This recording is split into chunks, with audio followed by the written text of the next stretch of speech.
kan, tausiah. Yang ngomel-ngomel nggak ada masalah, Mama Dede ngomel-ngomel, tapi coba cek ajarannya, cakep, gitu. Nah terus lu nggak suka dateng, sukanya ngegosipin orang, nonton Ikatan Cinta sampai ngomel-ngomel di depan TV, tapi Mama Dede lu nggak nonton, Pak. Gimana dong doa subuh lu nggak jalan, terus mintanya Allah berkati, ya ampun. Nah lu aja nggak ngerjalanin apa yang disuruh, kok lu minta diberkati. Lu ngapain sih bawa-bawain ajaran agama Islam? Nah terus lu bilang apa salahnya? Emang ajaran Al-Quran ada yang jelek? Itu jihad. Baca bener dong.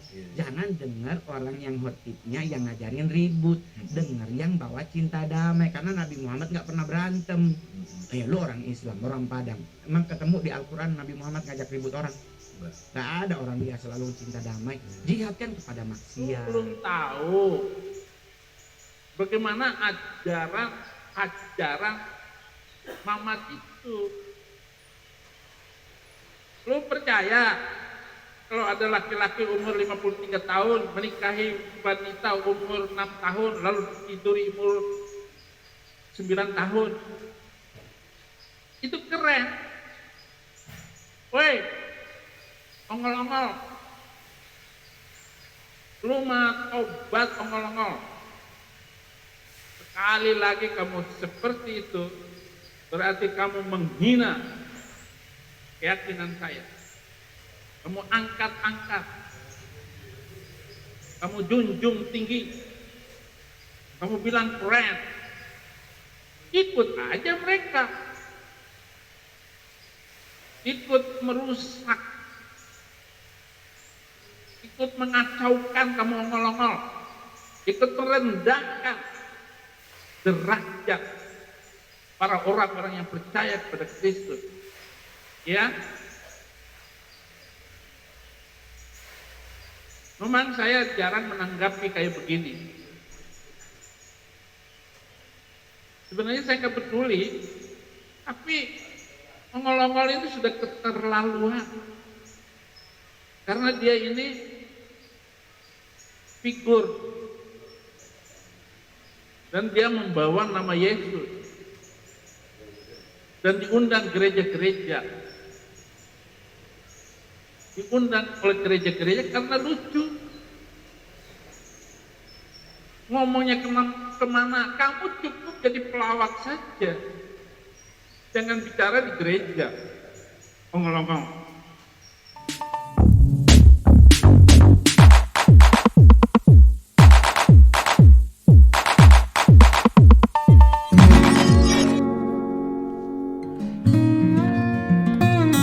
Assalamualaikum warahmatullahi wabarakatuh. Itu tadi teman-teman sekalian ya, si Boim atau pendeta gadungan Saifuddin Ibrahim ngeracau nggak karuan ya, marah-marah sama Mongol gitu.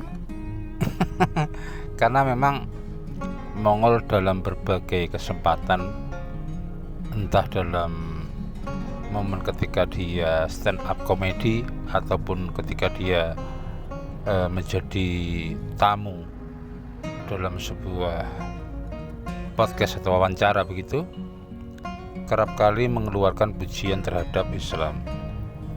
Dulu yang kita ingat bagaimana sosok Mongol ini membandingkan kelengkapan cerita atau riwayat Rasulullah SAW yang begitu rapi tertulis semenjak beliau diangkat menjadi nabi di umur 40 dibandingkan dengan kisah Yesus yang diakui sebagai Tuhan, tetapi riwayat hidupnya mulai umur 13 sampai 30 tidak pernah tercatat, dan itu sempat membuat seluruh praktisi Kristen marah-marah ya, membidat-bidatkan Mongol, mengecam Mongol dan lain sebagainya. Dalam kesempatan lain Mongol juga kerap kali mengutarakan bahwa Islam itu ajarannya baik, penuh dengan kasih sayang dan lain sebagainya, dan masih banyak pujian-pujian yang diberikan Mongol. Dan itu kayaknya membuat Mbah Udin marah-marah ya.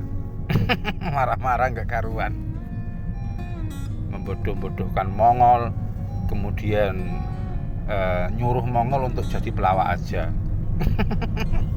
Padahal kalau kita mau berpikir realistis atau berpikir logik ya, berpikir yang sehat ya. Yang disampaikan Mongol bahkan dalam forum lawakan pun itu kadang-kadang bisa memacu otak pendengarnya untuk berpikir gitu.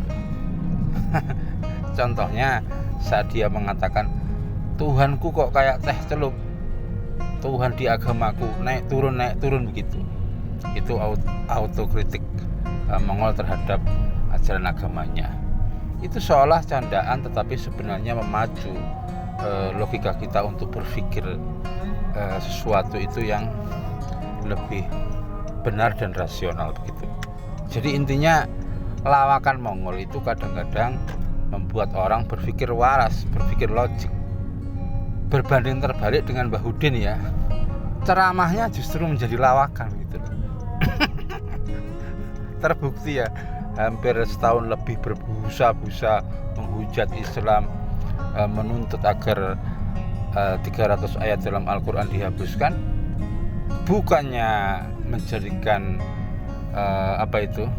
orang banyak murtad, justru hujatan Bahudin ini jadi lawakan gitu. Jadi lawakan khususnya teman-teman bakul kompor ya.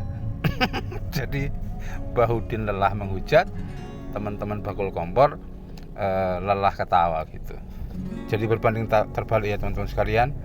Kalau Mongol itu lawakannya memacu otak kita berpikir, kalau Bahudin ceramahnya justru menjadi bahan candaan untuk menunjukkan kedunguan dirinya. Demikian teman-teman, kurang lebihnya mohon maaf. Assalamualaikum warahmatullahi wabarakatuh. Gua ke gereja, gua ketakutan coy. Pendetanya doa minta Tuhan suruh datang. Lu nggak stres tuh?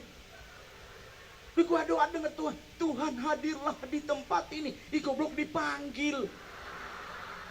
Ih jangan dipanggil coy.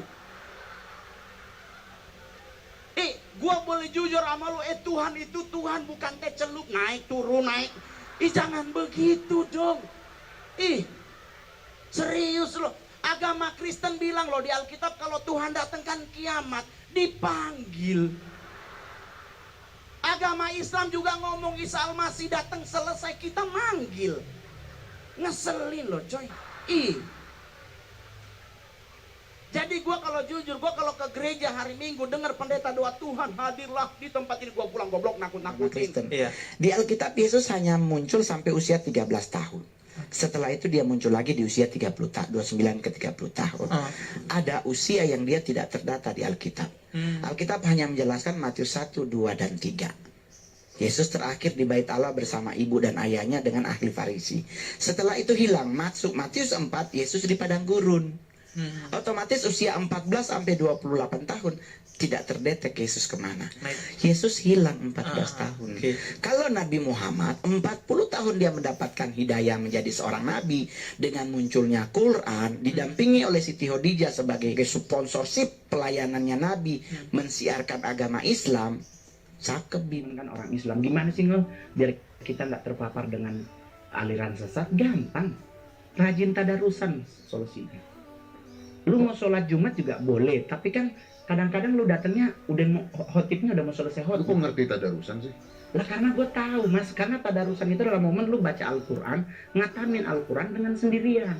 Iya, tapi kan Salah nggak salah pasti ada yang ngebenerin lo mas. Kayak ada suara, oh ini salah kali ini salah baca nih. kok lu tahu? Ya gue tahu, masa gue nggak tahu.